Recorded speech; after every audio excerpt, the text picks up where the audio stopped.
40 feet in height, and I think he alluded to 4 stories. Of course, this building you see is 2 stories, but because of the size of the equipment, we're talking about much higher stories than in a residential building. Just a little bit of massing. You're very familiar with the site, I'm sure. And so this is the massing of the structure as we look at the corner itself. And then looking along 7th Avenue. So right now, as you can well imagine, with the 2nd Avenue design, with the new line of a subway, we've got plenty of fan plant structures that are going to be built along 2nd Avenue. And so we've developed a vocabulary for these fan plants. And we're also using that same vocabulary when we're looking at the fan plants for the 7-line extension. And the architectural vocabulary we're using includes masonry, glazing, and to unify the louvers, we're using brise-soleil so that you don't have odd-shaped louvers all around the building.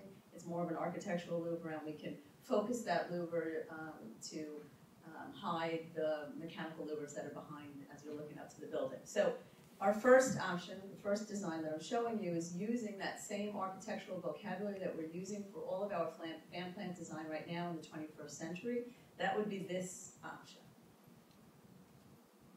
Section option that we're looking at is because this building resides in a landmark district, we're keeping the 21st century fan plant, and then we're applying using, as some of you know from architectural terms more recently, facadism. So we're applying a facade that relates to the landmark district, keeping the street wall and using the same proportions for openings, transoms above and the windows below. It's interesting as this stretch kind of looks kind of funky. But, so this is the to respond to the historic district.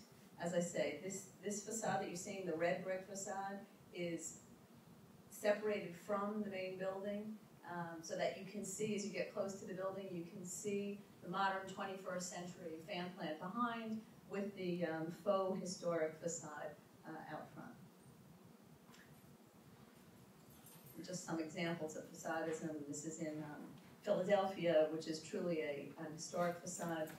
Right here on Duane Street, same thing. And then the bottom left, this is in Barcelona.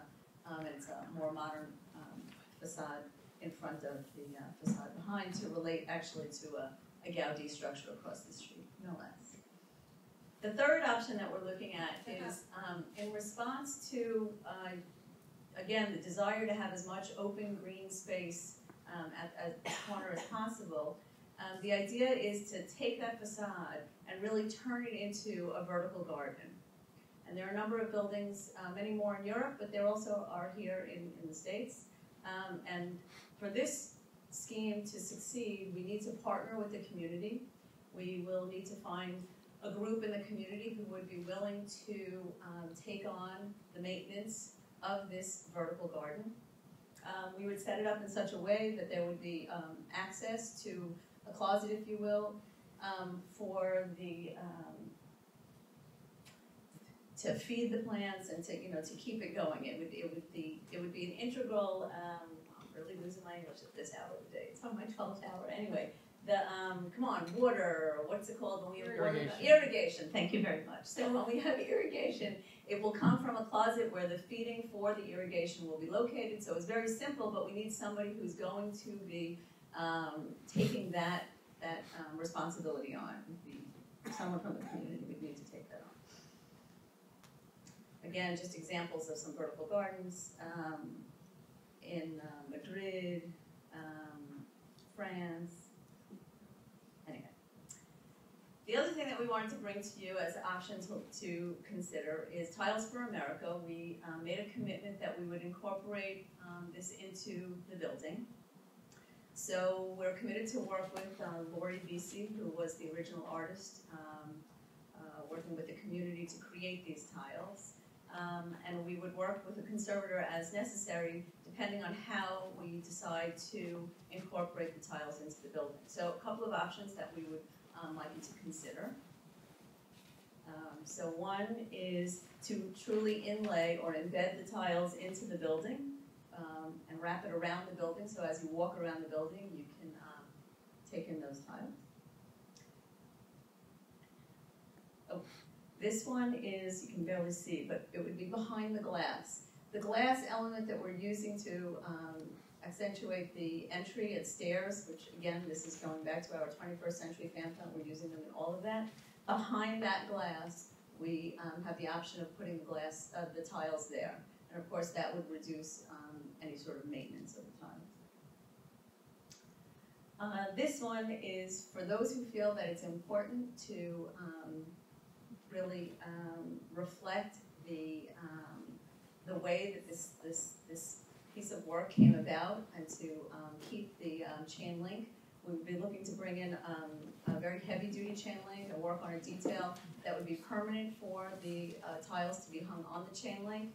And you could view the tiles from both inside the chain link and outside the chain link, as opposed to how you have it now, where you can only see it from the street side. So in plan, you know, if you consider we'd have a tree, some benches, and this we can do on any of the schemes, but you would be able to appreciate the tiles on either side of the chain link. And lastly,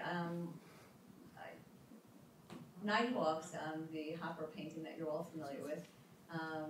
There are many, many people who believe that this was painted of a diner that was located at this corner. There's no historical data that really supports this, but since the perception is that this painting was done of this corner, and there seems to be that link, we also put out there as a possibility of, if you will, recreating the cast iron structure that you see of this diner in the corner and inlaying the tile in that cast iron structure. So something along these lines.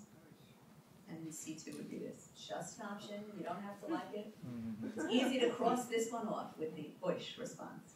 Anyway, so the